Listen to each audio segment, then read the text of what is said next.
Greetings, everyone. This is Afrometrics research-based news, and we're joined today by a rising scholar, a newly minted PhD in executive educational leadership, who has taken on a very important topic related to race and gender in education. I am talking about none other than Dr. Joshua Gobert. Dr. Gobert was born and raised in Beaumont, Texas, in a large family of four brothers. He graduated from Lamar University with his bachelor's degree in interdisciplinary studies, then began teaching in Aldine, Texas. During that time, he enrolled in Houston Baptist University, where he received his master's in administration. He then went to further his education and received his doctorate in educational leadership from Houston Baptist University. He is currently an assistant principal in Aldine ISD. He wants to continue the conversation and push the agenda of how essential it is to recruit more males as educators. Dr. Gobert, thank you for accepting my invitation and welcome to Afrometrics research-based news show. Awesome. I'm glad to be here and thank you for giving me the opportunity to speak and have a voice. And like you said, further, the conversation as it comes, as it pertains to Black men in education. So thank you. Thank you again. Yes, sir. And this is a topic that you have been committed to throughout your graduate studies career. How did you become impassioned by the topic of education and leadership? Well, I've always knew that I wanted to be an educator. People say it's a calling, it's a gift.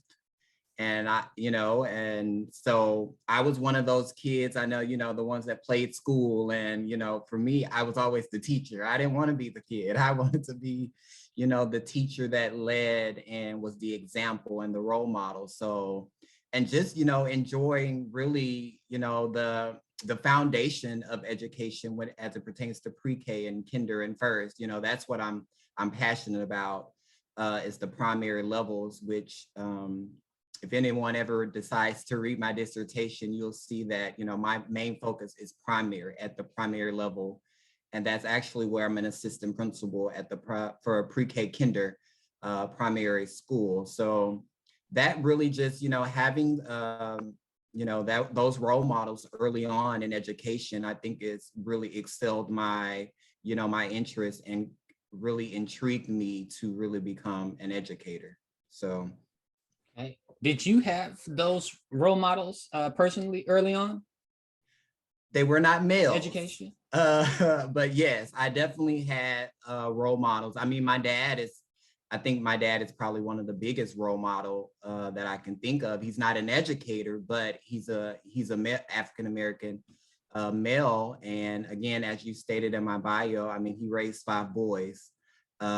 Him and my mother, but he definitely did a great job of, setting an example and what a leader is, and, morals and values, teaching morals and values and just how to be an upstanding citizen and human being. And so if I could think of one person that would, really impacted my path and my decisions, would be my dad. But as educators, it predominantly women, while I was in school, women were my teachers. And so they really sparked an interest and really intrigued, just the passion and the nurturing that, when we get further into the discussion, you'll see that one of the barriers and, the misconceptions about men is that we don't have passion. We don't have, we're not nurturing enough to be educators. And so, but I think, like I said, my dad and as a male, and then, my older brothers, but as far as education, women were my mentors, were, the only person that I could see, that really intrigued me to become an educator, because I didn't have any male teachers until I got into high school. So. Yeah. And so you said that your dad was upstanding, and how would you say he was? How did he do that? How did he represent like an upstanding leadership and ethics? Well, my dad is if he's one of the hardest working people I know in my life. I mean, he breathes, eats, and sleeps work. And so, so I think one of those things that one of those things you admire about people, but you also can dislike about someone. And it's working too hard. I believe there is such a thing as working too hard and not being able to just enjoy life. And I think I have kind of taken on that role of working too much and just not being able to just sit down and just really reflect. And I think that's one of the things I really appreciated about him the most, because now I have that drive to just work and be the best that I could be. And my dad's a pastor, so I'm also a preacher's kid. So that also impacted, my life with, believing in God and, my morals and values. And just, like I said, trying to be the best individual, lead the path. I'm not perfect at all. I make mistakes. We're all human beings. But I think for the most part, he's definitely instilled, some great characteristics and some great, a great foundation for me to, take the initiative on my own and to become my own man. And I think that has given me the opportunities that I have now. And what would you say are some of the key parts of that mentorship that you received from your female educators, mentors?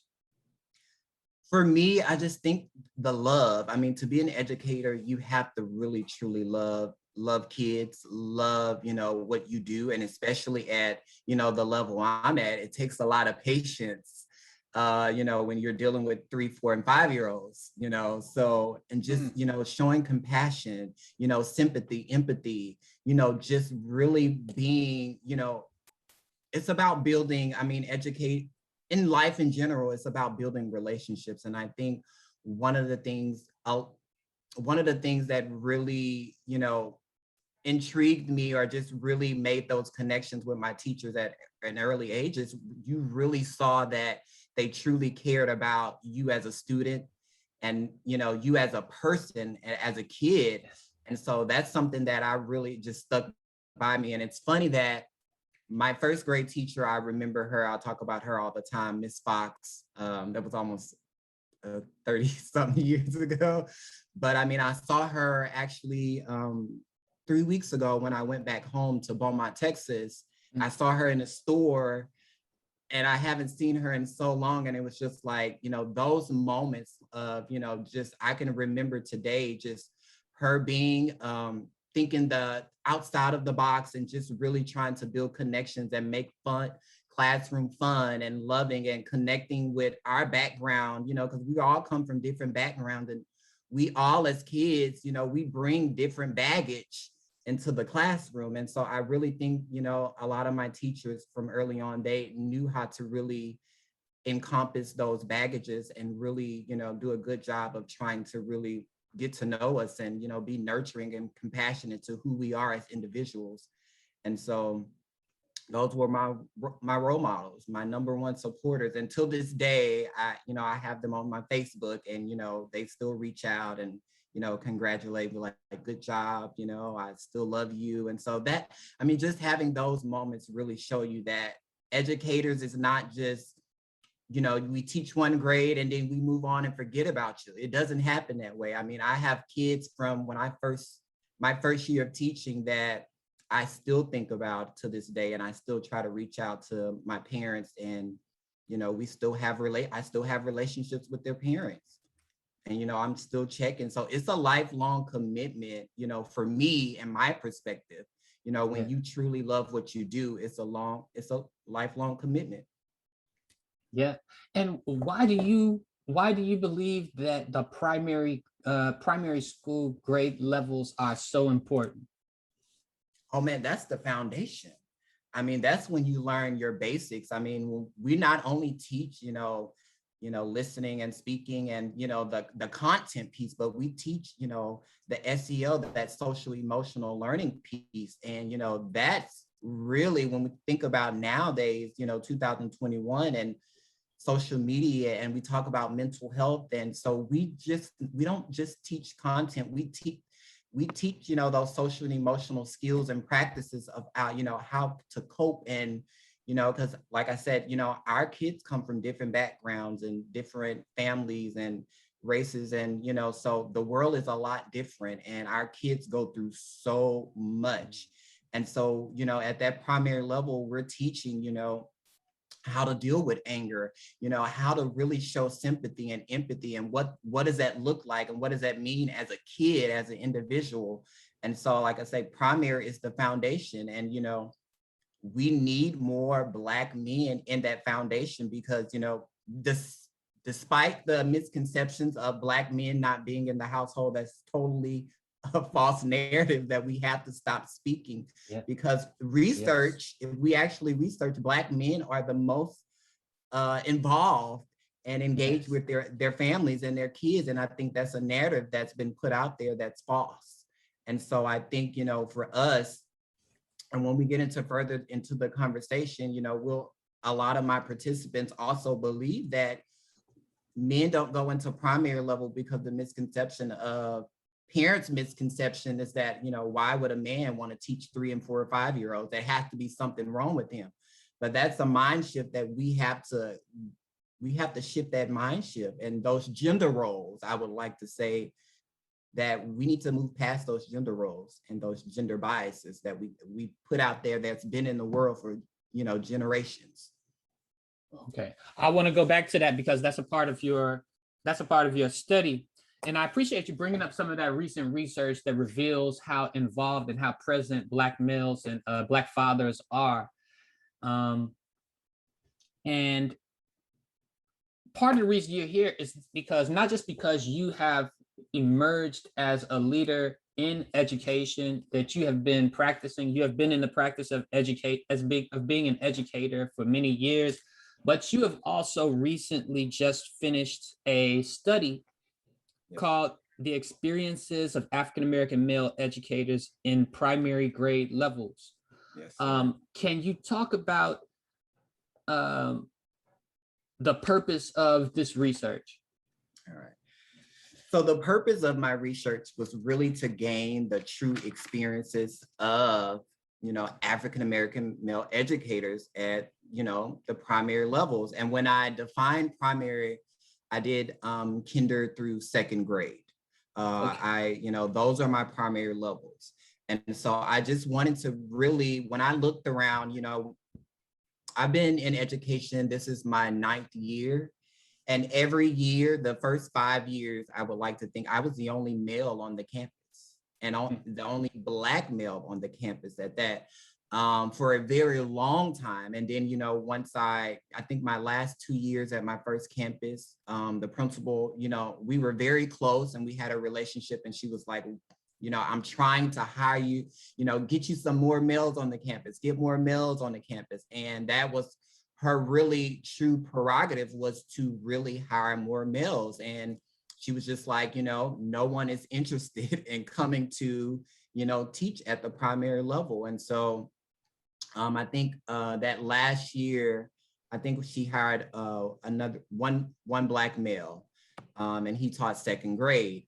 And so I really, you know, every time I looked around, it was just like, you know, you have usually, you know, the Black male is either the coach or, you know, the custodian. But other than that, I'm the only one. And so, I mean, I needed to understand why, you know, if males can go to high school and middle school, then why are they not transitioning into those spots where we need them, when we know that our kids, it's a critical, you know, time in our kids' life at 3 and 4 and 5-year-olds. Like, that's the critical stages. And if we're not reaching them at that stage, then when they get to, you know, middle and high school, the behaviors and things like that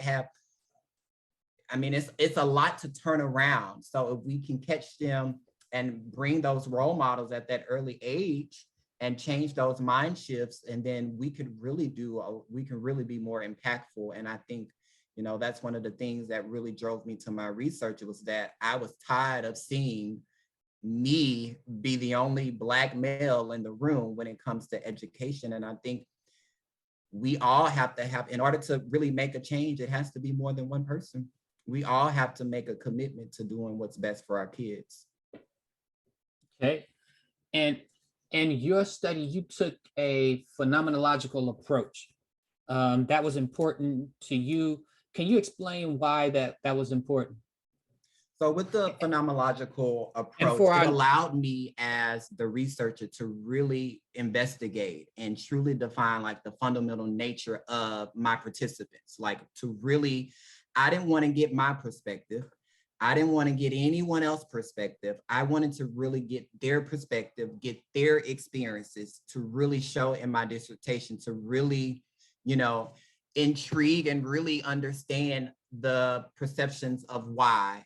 Why are men joining education? What's their motivation? What are your experiences when you, as an educator, as a Black man in education at the primary level, what are your experiences?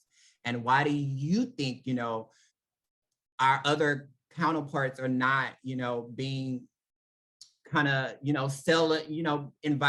invited to education? What is the misconceptions that we're having? What are those barriers that you feel are blocking Black men to, be educators? And so it allowed them, when you do phenomenological, it's all about what the participants say. It's all about their experiences, their voices. And so it allowed me to see their experiences, for them to share their feelings, describe, what they experienced. And it gave them also a self-awareness, because I think we sometimes we don't reflect.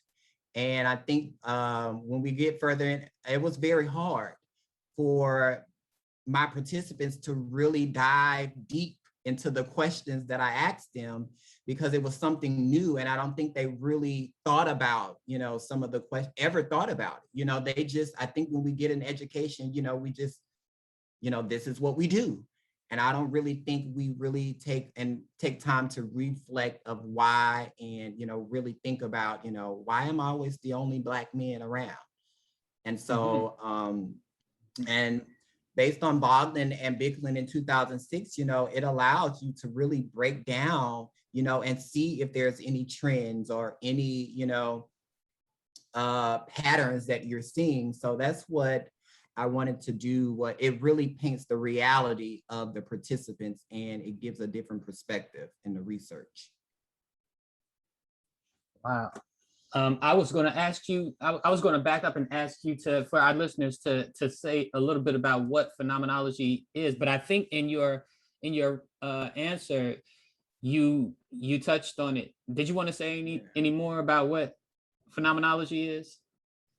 No, I think I hit it. Like, it just really, it just paints that reality of, their perspective and their, and one of the things, it's unique that you asked that question, because when I was getting ready to defend, my chair and one of my committee members was like, she kind of wanted me to, so when I got the participants' responses, of course, a lot of them, we had sentence fragments and incomplete sentences. But my chair was like, that's what you want. You don't want to change, and make it, complete sentences, because it's their voice, it's their experiences. So you can't change anyone's experiences. That's their reality. And that's what you want. And she was like, no, we're not changing. Like, if this is what they stated, that's their experiences. You can't change anyone's perspective on what they believe and what they've experienced. And so it's really just giving, phenomenological really paints the true picture of what someone else experienced. Yeah, they get to explain their own experiences in their own words. That reminds me of what one of the leaders in our field, Dr. James Conyers, used to say. The late James Conyers used to say about when you're interviewing somebody, if they split an infinitive, leave it split. But it really, like, I feel like, I think my chair knew exactly what she was doing. She made a great choice, because when you really read my dissertation and you really get into, the participants' responses, you're really like, okay, like, wow, like, this is what they really believe. Like, this is their, their perspective. This is their experience. And it really was, very intriguing to read, and really, it was like mind blowing. And it was like, okay, like, we got some work to do, Yeah. Yeah, that's when you're doing research, that's the gold right there, the those participants' responses. And so can you talk about what the major findings were? What were the themes that you uncovered in your interviews with the participants, with the men? So within the participants' responses, we pulled three themes, and those three themes from my research was representation. And so what representation looks like is, well, why is there, why isn't there enough representation of Black men in education? And so some of those we talk about the low salaries, and we talk about, societal expectations, male role models. A lot of participants thought about, our male role models. What we view as male role models are usually athletes, rappers, and musicians. And when you think about a role model, most boys are not going to say a teacher, an educator. But we understand why, because there's not a great representation of us as educators, enough for a kid to see. Even on television, social media, like, you don't see Black men playing the role as a teacher. You usually see a woman. And so, and it's only 2% of us in education. There's 2% Black men in education. So I understand why when you ask a kid, their response is, well, I want to be a basketball player or a football player or a musician, or a scientist, but it's never an education or a teacher. And so let me ask you a question. And I don't know this out, but I'm wondering, like, is there an inverse relationship between the grade level and the representation of male teachers? Like as the grades go higher, are they more represented, less represented as the grade levels are lower? Oh, absolutely. There's a greater representation. I mean, it's still not enough. Like I stated earlier, there's only 2% of Black men in education all around. The education is still 87% is female dominated. So that means, there's more representation, of course, in middle school and high school, because a lot of Black men, of course, we do know that are coaches and things like that teach social studies and science, and, but it's still, there's definitely a lack. But I still, that would be something that I think my future recommendations for research, that is definitely something. And we talked about this earlier. That's something that I want to get, our perspectives of our African-American boys, and their perspective of teaching and education, and why would they want to become educators, or why not become educators. And so I think it's a mind shift and a conversation that has to be had. But absolutely, there's definitely more representation of males, and even Black males, in the secondary education and in high school. Okay, so then I'm sorry, I guess that means that that it's a positive relationship, grade level and representation for Black males. But I stopped you. You were at representation. And then the other two things were the barriers and support. So our barriers talks about, the participants talked about, some of the barriers and I mentioned this in representation, is the societal expectations. And we talked about gender roles, well, when men, especially, in kinder, and when you see a men in kinder teaching 3 and 4 and 5-year-olds, you're like, why are they want to teach little babies? Is something wrong with them? Questioning our agenda and motives. And, it's like, men, again, we talk about, especially in the Black community, which now we're really shifting and, making a new way forward when we talk about, gender roles and mental health, and, being vulnerable, men being able to be vulnerable in different aspects. And I think, we're transitioning, into that space. But those were some of the barriers. We are questioned, that, we're like, as if we're not supposed to be, educators. And, we're incompetent, or Black men are only seen as coaches or behavior specialists. We're the behavior police. And so, or we're not nurturing enough. And so those are some of the barriers that some of the participants, based on their responses, really highlighted. And then the next thing we talked about supports. Well, what supports do you feel that's needed to really gain more African-American males into education? And we talk about there's a lack of motivation, the absence, I think we have to start publicizing education more. And when we talk about getting into the HBCUs, really getting into our neighborhoods and communities and in those high schools, and really just having those open conversations and trying to really sell. When you think about, I don't know if this happened to you, but in high school, we always saw the people from the Navy, the Air Force, the Army, always, trying to recruit. But I don't think that happens enough in education, where we're sending our Black men out there to recruit other young Black boys, and just really having those open and honest and authentic conversations of, education is really a great profession. And really get them to understand why we need more Black men in education.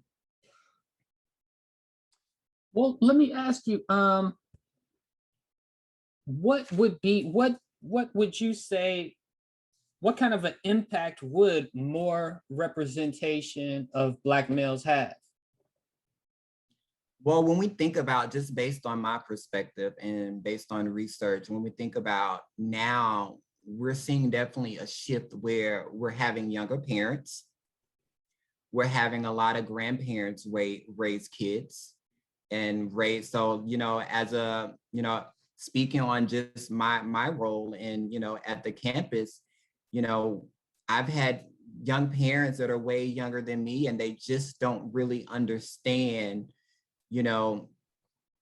how education works, because education is a lot different. I mean, the expectations are a lot higher. We're pushing our kids to the limits, with the curriculum and things like that. And we have, like I said, grandparents raising kids, and they just don't understand, those perspectives.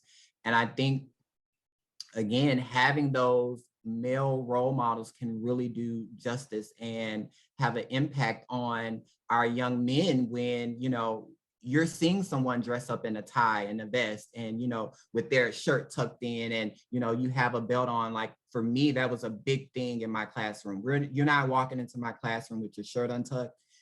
If you don't have a belt, I'm going to Walmart, I'm going to purchase a belt for you. You're setting that foundation and those expectations, because when you get out there in society, they're going to look at you as just another Black man. And, I'm one of those Black men that, I have tons and tons of tattoos. I may dye my hair, do this, do that. And I just feel like, we don't have to conform to what society is or what they think of us. And so and I was one of those teachers that I think we also believe that our kids are not capable of not doing more than what they're able to, because of where they come from. And so I was one of those that I was having open and honest conversations with my kids, and we're talking about morals and values. And I would talk to them about, why we need education and why education is important. And we talked about, different things that happen in the world and, why.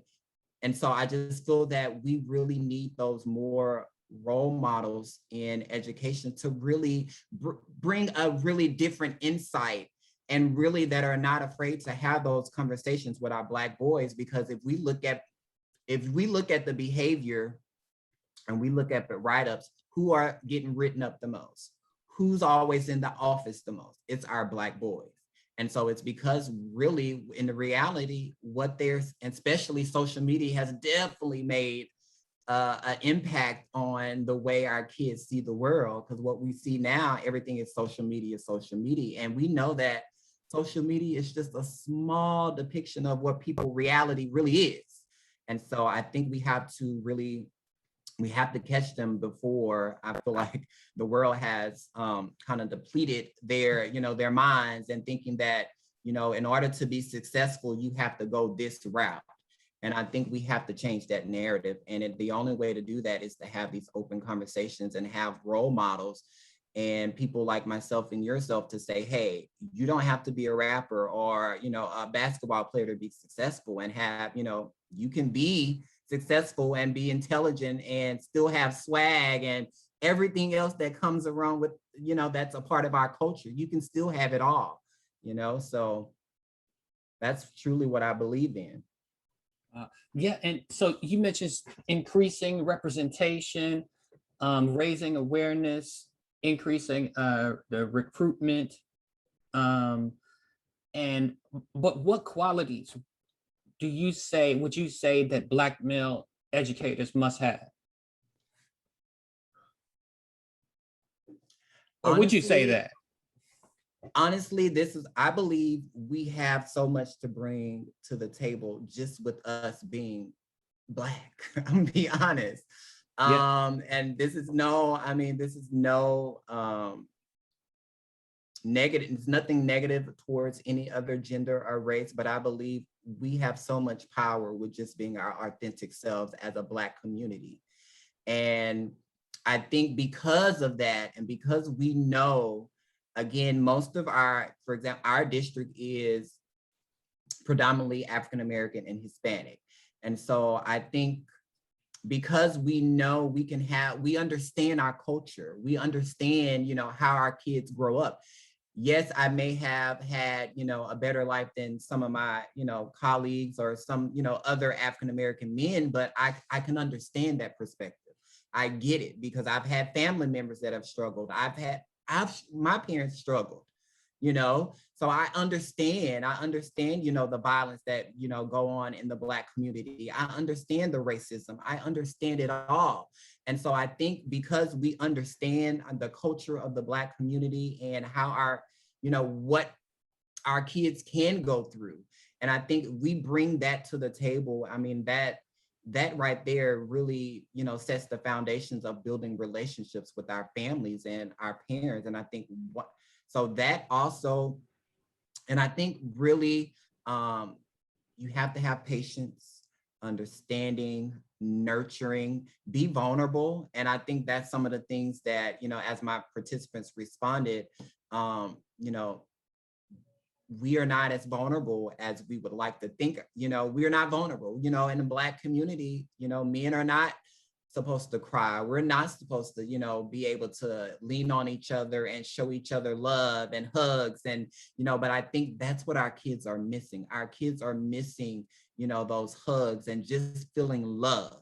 And I think if you can really just come and be your authentic self as a Black man, standing your Mhm. truth, be able to show compassion and love, and just really understand that you're there for a purpose and that you're fighting for a better future for our generation. Honestly, that's all you really can, because you can be trained in everything else, you know. Yeah. We can train you in how to, you know, manage your classroom. You're gonna be trained in the content area, but it's really you just bringing your authentic self and your experience and your experiences and what you know of the different cultures. I think, you know, and being passionate and vulnerable, if you can be that and just really have the love for kids, if you love kids, then, I mean, and it just really, you really won't understand until you get into it and you really see what our kids go through. Uh, it sits with me a lot in my heart. And it's just like, you know, and I think if Black men really understood that and saw the picture that we see as educators and how our kids come to us and their family history and what they go through, I think more men would have more compassion. And I think, but because we're not allowed to really go out there and, you know, state this is what our kids going through, you know, because of course, you know, we have laws and, you know, that we're governed by, and we can't speak on certain things, but our kids are going through so much and they need us. They need that love and compassion that they're not getting at home. And so Yeah. that's really what, you know, we need. If you can have that and show that, then we want you, you know. It's Yeah. really just wanting the best for kids. And I think in a reality, we are that, in my perception, we all should want that, you know. Yeah, you know, your answer, I appreciate your answer. And the answer you gave actually makes me reinterrogate my question, because that is actually a part of the problem, is having a narrow set of like qualities that you're looking for, that a lot of times is based on gender stereotypes, gender stereotypes that exclude Exactly. a lot of Black. So that part about being one's authentic self, I think is I appreciate that answer. So the other thing is that, I mean, you mentioned in the beginning how that Black men are underrepresented, and there's 2%, I think, representation in at your grade level. And but you talked to people who are in that 2%. So were you able to discover anything about these men who have decided to be educators? What were their motivations? Or were you able to, I'm not sure if that was a part of your, yeah, okay. that was actually, that was one of my that? first questions on my survey, is what motivated you to be an educator? And you know, job stability is one of them. You know, when you're an educator, that's a commitment. And it takes a lot for someone to, you know, be terminated or anything of such in education. You know, it takes a lot of paperwork. So when you're in education, you really have job stability. You know, just their love for kids and them wanting to inspire kids, and the opportunity to just give back to the communities. I mean, we do a lot of community service. I mean, I didn't get a chance to do a lot of that last year because of the pandemic, of course, but previously years, I've done a lot, you know, food drives. I've done, you know, we went into apartments and done, you know, backpack drives, and just being able to give back and show your community that, you know, we're with you.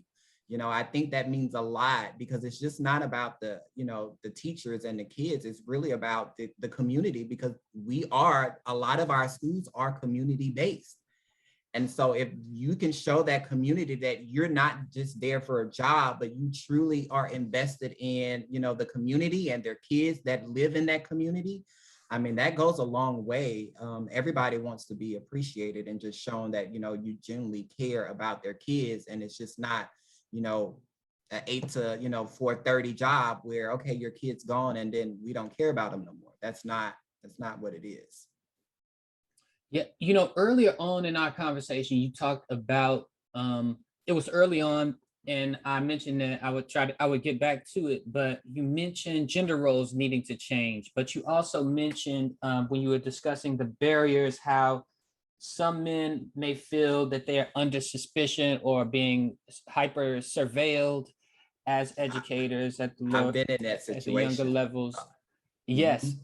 Yes. I've been in that situation where I've had parents that wanted to take their kids out of my classroom because I was a male. And they didn't understand why their kid at first grade would have a male teacher. I've had parents say that. I was going to take one parent, and I'm actually still friends with this parent to this day. Her dad had an issue with me being a Black male, and his daughter being in first grade and me being the teacher. And I don't understand it. And I think, again, we have to start, these conversations are it's essential, because this mind shift and these gender roles that we have committed, but what you don't know is education was founded on men being classroom teachers. And so and what happened was, after desegregation, a lot of those Black teachers were let go. And so after desegregation, they let go a lot of the Black teachers, and they started hiring more of the white teachers to fill those spots. But men were teachers. Because remember, women were not able to work. So there were nothing but men as teachers. But as we progressed and during desegregation, a lot of those Black teachers were let go. And so they started hiring more white women to be educators. That's interesting. I don't know if that's a very prominent part of the history of education, like as it's taught, you know. But wow, and it was shocking for me too, because I didn't know that either. But doing my research, which is in my literature review, which is in chapter 2, it speaks on the beginning of education, where all educators were men. And so, and I think that's a perspective that no one really talks about and no one really understands. And so we don't get that lens because, again, what perception has been put out, or what we've put out, is that only women can be educators. Yeah, you talked about how the men in your study were, it took them some time. They had to think about some of these questions. They hadn't had to answer some of these questions before. As an interviewer myself, I've done some qualitative research. Sometimes when you have a study like that and it's you asking people to talk about things they haven't really talked about, sometimes just participating in the study has an impact on them. Did you find that the men who participated in your study were impacted by talking about, did they express any impact of participating? It's funny because at the beginning, when I sent out the survey, it was like, you want me to answer these? I don't know how to answer these questions, and I don't know what to say. And I think, again, we talk about vulnerability.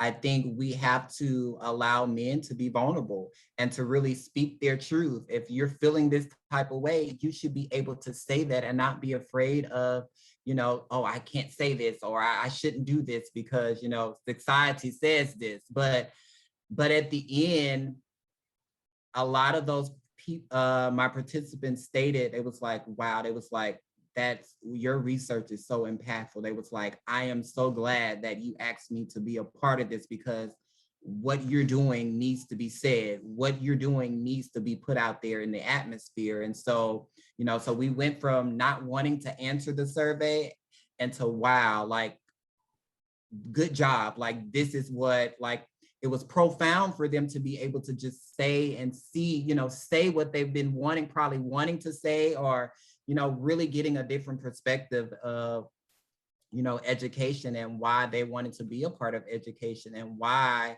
what can we do as Black men who are educators to try to, sell our profession, and, the importance of male role models in the classroom. Wow. So I think that your study has caused me to think back to my experience, and one of the most pivotal parts of my educational experience was in high school, and it actually it took a Black male professor to be able to see something in me that some of my other teachers didn't see in me, and then to approach me about it, which is a whole nother level. So who actually kind of approached me. But that's what we need. Yeah. We need more people that he probably understood you, because he probably came from a similar background. So that right there makes that connection to be able to really authentically talk to you and see you for who you are, because he probably was you. And I think when you, and it's no disrespect, but white women don't know what Black kids go through. They don't know, and I'm not saying all, but I'm just saying there's some things that we don't understand, with other races, we won't ever be able to understand.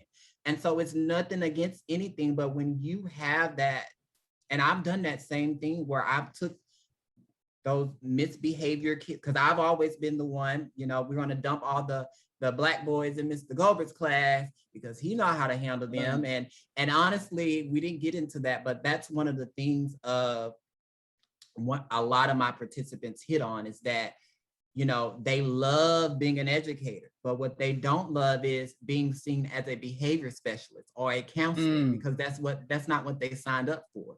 They just want to be seen as an educator and not the Black man on campus who handles the behavior. And I think that's an issue as well that, you know, districts need to reconsider, because I'm telling and I started off my very first year, I did a half a year because I graduated in December.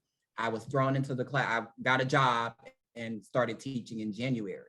And so again, I was the only Black male on that campus. And so even my very first year, I was getting kids put into my classroom. And I'm like, I don't know how to handle this. But what I did was, again, I was my authentic self. And, you know, I could relate to some of those behaviors because I've seen it. I've witnessed it. I knew people who had those same, you know, behaviors when I grew up. So I used that to my advantage in understanding the Black culture and what we do and what we see. And so I would have those conversations. Like I said, I don't care what age, my 4-year-olds, 5-year-olds, I had those authentic conversations about, hey, like, why? Like, you know, you're better than this. Like, we can't act like this, you know, like, we have to have some, you know, some pride and dignity about ourselves, because in the outside, you're going to be treated differently. And so, you know, I have those conversations and I try to tell them that you're much smarter than this, you know? And so we have to have those conversations. Absolutely. And when you mentioned earlier that for a while you were the only, and then they hired another person, and when I hear you talking about what comes along with being the only Black male on the campus, includes one, the experience like you had with the father, other like experiences like having behavioral problems pushed your way. Anything else would you add to that? I mean, it's not, I mean, with that, I mean, you have the parents questioning you. I mean, you are, you know, brought in and to handle all the misbehavior kids. You are asked to do a lot of other, you know, things that usually it's not part of your job description, but usually because you are the only male on campus, a lot of things are brought to you. And, you know, the women are going to try to use you to, and I wouldn't say use, but it kind of is that, you know, they take advantage because, again, you are the only male. So when it's, oh, can you come do this for me? Or can you help me with this? Or, you know, I need, and it's just, you know, that becomes overwhelming and draining, because it's now that, you know, even though you love your job, you love kids, but it's just like, sometimes you just want to be, sometimes I just wanted to be Mr. Gobert, and that was it. I didn't want to be, you know, take on all of these responsibilities, you know, even though like I said, I love my job, I love what I do, but it becomes tiring and draining at some point. And so, and what I was thinking, and honestly, I didn't even think about it when I did my research, but when I started reading the participant responses, I was like, that definitely makes sense. And, you know, because I was always the one, you know what, I'll do it, because I didn't want to say no, because at the end of the day, I knew that, you know, it's much bigger than me. And my thoughts and what I believe is I do everything because of the kids. And so if I got to take on a few extra, you know, behavior problems or extra few responsibilities on campus or head this, you know, organization, I was going to do it because, again, it's much bigger than me. And so I know my purpose. And I think, you know, we complain and, you know, but we still do it. But I think that's definitely something that needs to be put out there, is that, hey, like, sometimes we don't want to, you know, take on all the bad kids, or sometimes we don't want to, you know, do this. Sometimes we just want to educate kids and that's it. We don't, you know? Yeah. Yeah. And so let me ask you about the other side, because you mentioned, you know, and I do these things because I do love my job. Where do what are your biggest sources of resilience, of fulfillment as a Black male educator? I mean, just like I said earlier, I mean, I keep in contact with a lot of my parents still to this day. And, you know, just those, you know, words of affirmation. And, you know, when I had 2 weeks ago or 3 weeks ago, I had a parent hit me up on Facebook, and you know how there's a space where you don't, there's some messages that you can't see because you're not their friend. When I had checked on there, I had like 2 parents in there said, you know, saying thank you and that I appreciate you, everything, you know, your kids, my kid still talks about you. And, you know, and there was one time I had I think this was maybe my 3rd year when I was teaching 1st grade, a single mother raising a 6-year-old by herself. And she would call me at night and say, Mr. Gobert, I don't know what to do. He doesn't listen to me. You're the only person that can get through. And she would call me just so he can hear my voice. And we would have a conversation on the phone, and I would tell them, hey, like, this is your mom. You're going to do exactly what your mom tells you to do because she loves you. You know, she does everything for you. And so she would literally call me at 9, 10 o'clock. And it's sad, but I would answer because I knew exactly what it was. And again, like I said, and I spoke on this earlier, teaching is it's a life commitment. It's not just in the classroom, but it's also the work that you do outside the classroom that makes an impact. Wow. Yeah. And you,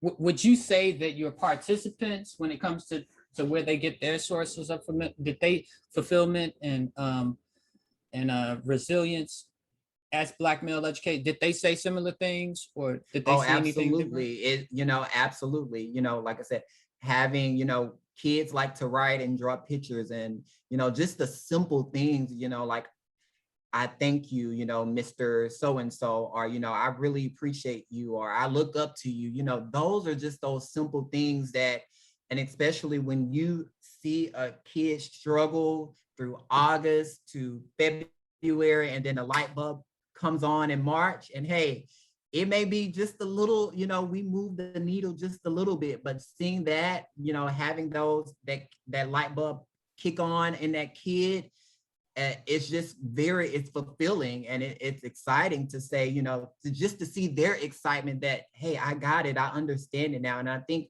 those are some of the things that my participants also talked about. It's just like those small little, you know, small little things, you know, that the kids, like I say, you know, they're small when they finally get something. It may have took them the whole school year. And just those little thank you letters, or, you know, I've received a lot of those. You know, Mr. Gobert, you're my favorite, and I really appreciate you. And so, I mean, those small things are really, it goes a long way, and it shows that your work is not, you know, it's not going by the wayside, and that you're doing exactly what you're supposed to be doing. Wow. So among the strategies that you identify in your research that would increase the number of Black male educators, is there something that stands out as chief among those strategies as like the number one strategy, or no, and maybe just the lot of them together? Honestly, the main one, which we definitely deserve it, is just not even about Black, it's about educators in general. It's a pay raise. I mean, that was one of the number one, I think that was the number one, hands down, the number one thing that we could do to kind of, you know, even put you know, try to persuade, or, you know, just get the conversation. If we were able to rank our profession with other professions, that's doctors and, you know, nurses and scientists, if we could, you know, because educators create all of these professions. We create the writers, we create the scientists and doctors and lawyers. So why, you know, so that's really, especially when it comes for men, you know, we're supposed to be the breadwinners, and we take care of the house and everything else, but it's hard when you're on a teacher salary. And so, I mean, that was really one of the things that, I mean, that's obvious that, you know, teachers, we're kind of on the bottom of the totem pole when it comes to pay. And I don't understand it. And we continue to fight that fight of us getting, we get raises, but those, you might see an increase of $25 on your check. We get like 2% raise, and that's $25. It's nothing. But I mean, I believe they're trying to, I know the starting salaries now, has increased, but is it enough to really convince, more males, especially when you think about it? This whole movement of Black-owned businesses has really just taken forth, and it's very easy to make ends meet that, you don't have to work as hard, because education it can be a hard job at times, but very fulfilling job, but definitely hard. Yeah. And if you don't have to work that hard to make more money, then why, become an educator, especially if you're not getting paid enough.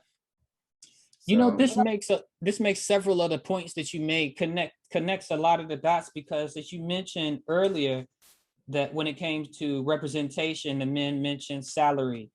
As far as motivation, they mentioned job stability, and both of those things are tied to the masculine gender role expectation of men to be, as you mentioned, breadwinners. So it would make sense that those would be the things that they mentioned, and then also be related to how to increase their representation. Exactly. Yeah. This is excellent. This is excellent research. I really like this was, you think when you're doing, when I picked my topic, I was like, I already know, all the information, what their people are going to say and what their perspective, but I learned so much doing this research that I had no idea about. And like I said, really, I knew that pay would be something that, would be of course, the topic of conversation. But as we talked about earlier, I never would have thought that, men, who are in education feel that, they just want to be as valued as just the women on the campuses. They want to be just as, women, and that, they don't take on all, and it's, like I said, we don't want to just be the behavior specialists or the ones that take in all the bad kids. We just want to be the same as everyone else, Yeah, I want to say that it has been it's a pleasure that you to have you on this show. One, number two, it is not so often that you get someone who is in the practice of at being an educator, and even someone in addition who is on the path toward education, administration, and leadership, who has been in the classroom teaching, also in position of administration, leadership, and also having the time to do empirical research on the topic. You are, I think, a extremely valuable voice on your subject. So again, it's a pleasure to have you on this show. And what can you tell us? What are some of the next steps that you will be taking? Because you're far from finished with this topic, I know. You have definitely. There's a couple of things that I have, brewing in my mind. My mind runs rapid all the time. It's a lot of things that I definitely want to do. There's actually, I had brought this conversation to my superintendent that there's something in my district that I would like, when we talk about representation there, I would love to do like a little short series, mini series of, highlighting Black men in my district and really getting, their perspective of why they joined education. What was their motivation, and we talk about some of the same things that we talk about here, and really get the true story out of, Black men in education, and highlighting those men, and really just showing that, we are here too. It's just not, even though we're underpopulated, but we're here and we're doing, great things as well. And we can be as successful as anyone else in education. And so that's something that I definitely want to do like a mini little series of just highlighting Black men in education and really showing how valuable they are. And I think that's something that we don't do often. And we talked about this earlier, like I would really want to get the perspective of, I got the perspectives of Black men in education, but now I want to get a perspective and you know, Black boys in high school and see and get their perspective of education and maybe why they don't want to be educators. Because I think we have to, if we understand the why behind it, then we can kind of be more proactive into, you know, selling our profession and getting, you know, more Black men to join education. Wow. Well, I am looking forward to the research that you do in the future, and I hope that people will pay attention and look forward to keep an eye open for Dr. Gobert's research, in particular, the experiences of African-American male educators in primary grade levels, the subsequent research publications that will come from it. And once again, it's been a pleasure. All right, thank you. And I've enjoyed myself. I enjoyed the conversation, and thank you for giving me the opportunity. And hey, I would love to do it again. I mean, absolutely. This doesn't have to be a one time. I think this is so valuable. And I think, you know, I actually know we had 3 Black men in my cohort, and I would love to continue the conversation about, you know, Black men in education. So yes, we can this could be a whole movement. Yes, absolutely. So you will be invited back, and I'm going to keep it. I'm looking for your research. This is you know, a lot of times we have people who have not been, you're on the front lines. You know, a lot of times there are a lot of researchers who can do who do research, but to have a practitioner, someone on the front lines, I'll definitely be inviting you back, and we'll see you next time on Afrometrics. Thank you, Dr. Gobert.